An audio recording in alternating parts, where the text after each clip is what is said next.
Ici, le titre de l'ouvrage de ce coaching, c'est monter son entreprise petit à petit.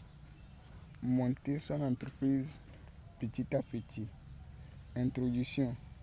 Une entreprise est un lieu où les travailleurs exécutent les tâches des activités pour produire un service ou un bien qui répond à une quantité donnée, fixée par le dirigeant pour vendre à une cible ou à un client pendant les jours ouvrables d'une semaine.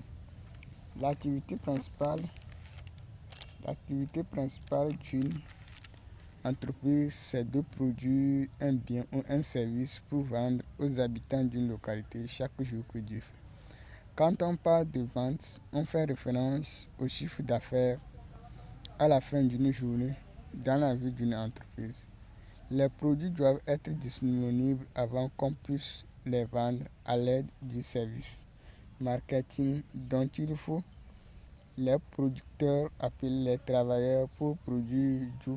Du coup, on assiste à plusieurs et différentes activités qui forment un ensemble de postes de travail.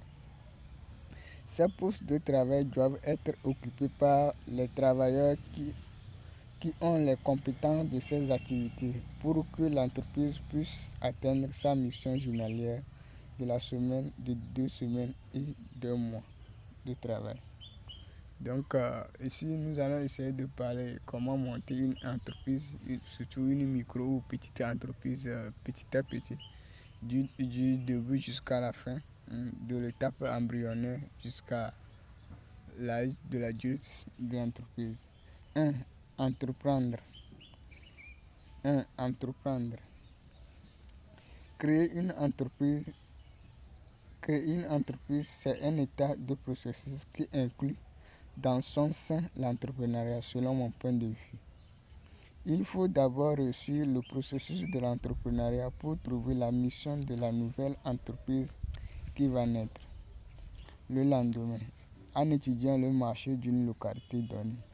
Chaque entreprise a le droit de vendre ses produits chaque jour que Dieu fait pour faire rentrer un chiffre d'affaires en vue d'assumer ses charges salariales. C'est pour cette raison que l'entrepreneur doit maîtriser le ou les marchés pour pouvoir entreprendre et atteindre l'état de la création d'une entreprise. Donc, l'état d'une.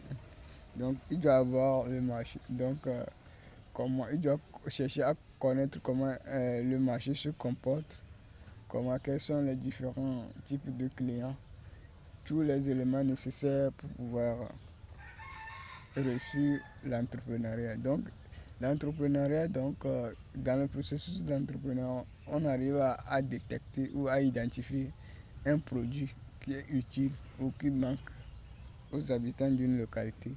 Donc, ça, c'est le premier point. Donc, il a déjà gagné. Maintenant, le deuxième point, comment faire pour vendre ses produits. Donc, on sait souvent que c'est le marché de vente qui consomme les produits d'une entreprise. Donc, il doit savoir comment se comporte un marché de vente. Comment on doit. Donc, quelles sont les politiques à mener pour pouvoir trouver la cible qui ont besoin de ça. La cible qui a besoin plutôt de ces produits. Donc, il est nécessaire qu'il fasse ça. Donc, il faut d'abord réussir la base qui est l'entrepreneuriat. Donc, il faudrait apprendre à maîtriser les techniques de l'entrepreneuriat pour pouvoir trouver un produit utile pour l'entrepreneur. Donc, comment ça va? Donc, c'est là-bas. Aujourd'hui, trouver un produit, les gens arrivent à trouver un produit qui manque, mais comment arriver à commercialiser ce produit est cause de problème. 2. Avoir une cible. Avoir une cible. Avoir une cible, c'est vendre les produits d'une entreprise chaque jour que Dieu fait. Sans client, l'entreprise n'existe pas. Donc, une entreprise doit avoir forcément une clientèle chaque jour que Dieu fait pour pouvoir vendre ses produits. Quels produits quotidiennement? Il faut une étude minutieusement des habitants d'une localité pour identifier leurs problèmes, pour pouvoir les résoudre à l'aide d'un produit qui peut être un bien ou un service. C'est C'est la deuxième étape dans le processus de la création d'une entreprise. Donc, quand on parle de cible, on fait référence à un marché de vente. La cible, c'est le nid qui consomme le produit d'une entreprise. Donc, il faudrait avoir une estimation d'un marché de vente qui va consommer ce produit. Donc, il ne suffit pas de produire et mettre le produit sur le marché. C'est du gaspillage. Donc, il faudrait chercher le marché de vente qui consomme le produit. Donc, lorsque vous produisez vos produits, vous amenez en même temps vers ces marchés. Donc, pour pouvoir vendre vos produits. 3. Suivre les demandes. Suivre les demandes. Monter son entreprise petit à petit, c'est savoir d'abord les types d'entreprises qui existent. Le chiffre d'affaires d'une entreprise qui détermine sa taille et le type de l'entreprise. Il y a une micro-entreprise qui a un chiffre d'affaires micro, une petite entreprise qui a un chiffre d'affaires petit, une moyenne entreprise qui a un chiffre d'affaires moyen et une grande entreprise qui a un chiffre d'affaires grand. L'entrepreneur doit avoir une vision pour créer une entreprise qui correspond à son goût, c'est-à-dire il doit fixer un but à atteindre qui est soit créer une micro-entreprise, ou soit une petite entreprise, ou soit une moyenne entreprise, ou soit une grande entreprise. Ça dépend du désir de l'entreprise. Ça dépend du désir de l'entreprise. L'entrepreneur doit suivre les demandes des produits pour continuer son chemin, surtout en cas de moyenne entreprise ou grande entreprise. Lorsque la demande est petite, on crée une petite entreprise. Lorsque la demande est moyenne, on crée une moyenne entreprise. Lorsque la demande est grande, on crée une grande entreprise. On peut quitter d'une micro-entreprise pour atteindre une moyenne entreprise ou une grande entreprise. Ou soit on peut quitter d'une petite entreprise pour atteindre à une moyenne entreprise ou une grande entreprise à l'aide des 3 chemins au choix. Le premier chemin est de suivre les demandes de sa cible ou marché de vente. Si la demande est grande, on peut créer une grande entreprise, ou si la demande est moyenne, on peut créer une moyenne entreprise. Le deuxième chemin est la découverte d'un nouveau marché de vente qui est hors de sa localité de résidence pour gonfler la demande dans le souci de créer une moyenne entreprise ou une grande entreprise.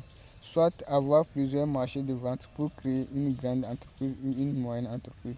Le troisième chemin est de créer plusieurs micro-entreprises dans plusieurs localités pour vendre ses produits. La somme des chiffres d'affaires de ces micro-entreprises vont donner le résultat d'une moyenne entreprise ou une grande entreprise, soit créer plusieurs petites entreprises pour vendre ses produits. 4. Investir. 4. Investir. La monnaie est un instrument d'échange. Elle est faite pour échanger les biens ou les services d'une localité donnée.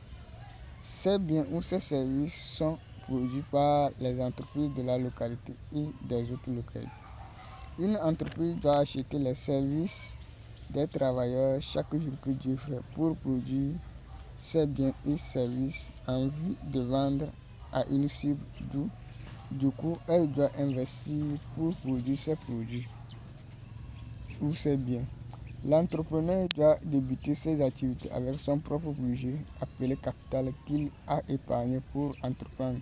Lorsqu'il va séduire une ou des cibles, qui ira à la banque pour faire un prêt, dans le souci d'augmenter la production pour répondre aux demandes des clients. On parle du fonds de roulement. Le fonds de roulement est le capital qu'on a besoin pour réaliser un projet durant un temps. Ce service est géré par les financiers. Un entrepreneur investit dans son domaine pour rapporter à la fin où il va payer ses charges salariales et le prêt auprès de la banque. Et le reste du chiffre d'affaires devient son salaire à la fin de la journée, de la semaine, de 2 semaines et 2 mois. Un entrepreneur doit investir pour mieux réussir à piloter les projets de son entreprise. La monnaie intervient dans le domaine de l'entrepreneuriat pour payer les services des travailleurs qui vont produire les produits ou les biens d'une entreprise. L'entrepreneur doit avoir un actif en main avant de penser à investir. En conclusion, la monnaie n'est qu'un instrument d'échange et de mesure entre les biens et les services d'une localité. 5. Créer un réseau. Un entrepreneur doit créer un réseau d'entreprises ou d'entrepreneurs pour partager et gagner des savoirs, des savoir-faire et des savoir-être du domaine de l'entrepreneuriat et de l'entreprise, dans le souci de développer ses affaires de l'entrepreneuriat. L'entrepreneuriat est un ensemble de connaissances qu'un entrepreneur doit posséder pour entreprendre et créer l'entreprise. L'entreprise est un ensemble de connaissances que le chef d'entreprise doit posséder pour entreprendre. C'est pour cette raison que les chefs d'entreprise aujourd'hui assistent les conférences sur le sujet de l'entreprise et de l'entrepreneuriat pour réussir leurs affaires. Ils sont à la recherche des compétences qui les manquent à évoluer et les nouvelles compétences qui sont d'actualité pour l'évolution des entreprises de l'époque. Donc, un entrepreneur doit mettre en place des services qui vont lui permettre de trouver des compétences pour faire fonctionner son entreprise. Dans le secteur de l'entrepreneuriat et de l'entreprise, on a assez d'obstacles dont on a besoin de plusieurs compétences pour y arriver. Il doit créer un réseau, participer aux conférences et payer des compétences et payer également des nouvelles compétences pour augmenter le niveau du personnel de leurs entreprises pour mieux réussir dans les affaires. Donc, aujourd'hui, les entrepreneurs lisent des livres de l'entrepreneuriat, de la création de l'entreprise, suivent des conférences chez les experts, ceux qui ont réussi dans le domaine pour pouvoir. Donc, aujourd'hui aussi, ils tissent l'amitié avec les autres chefs d'entreprise pour pouvoir partager ensemble de l'expérience. Donc, le domaine de l'entreprise et l'entrepreneuriat, l'expérience compte. L'expérience compte énormément. Donc, il faudrait qu'ils créent un réseau d'entrepreneurs ou d'entreprises pour pouvoir bénéficier de savoir-faire. Donc, il faudrait qu'ils arrivent à consulter les formateurs pour augmenter la compétence de ces personnels, de ces travailleurs ou du personnel. Donc, aller payer les nouvelles compétences qui sont d'actualité pour augmenter la production de ces entreprises. 6. Avoir un personnel de qualité. Le personnel d'une entreprise est une équipe de football. Si l'équipe a les meilleurs joueurs, l'équipe joue bien et gagne les matchs. Mais si l'équipe n'a pas les meilleurs joueurs, l'équipe joue mal et perd les matchs. C'est comparable à la vie d'une entreprise. Si une entreprise a un personnel de qualité, elle atteint son but qui est de mener sa mission d'existence. Mais s'il n'a pas un personnel de qualité, elle a la difficulté à atteindre son but, d'où la diminution de la quantité de production des produits de l'entreprise qui entraîne également la diminution du chiffre d'affaires. Donc, il faudrait que l'entrepreneur possède toutes les compétences nécessaires pour la production des produits de l'entreprise. Donc, le client vient à chaque lendemain, l'entreprise donne rendez-vous à ses clients. Donc, ces clients viendront payer les produits. Donc, il faut que les produits soient disponibles et qui respectent les critères des produits, l'efficience et l'efficacité du produit. Donc, il faudrait qu'il ait un bon personnel pour pouvoir atteindre son but chaque jour que Dieu fait. Ici s'arrête l'ouvrage de ce coaching.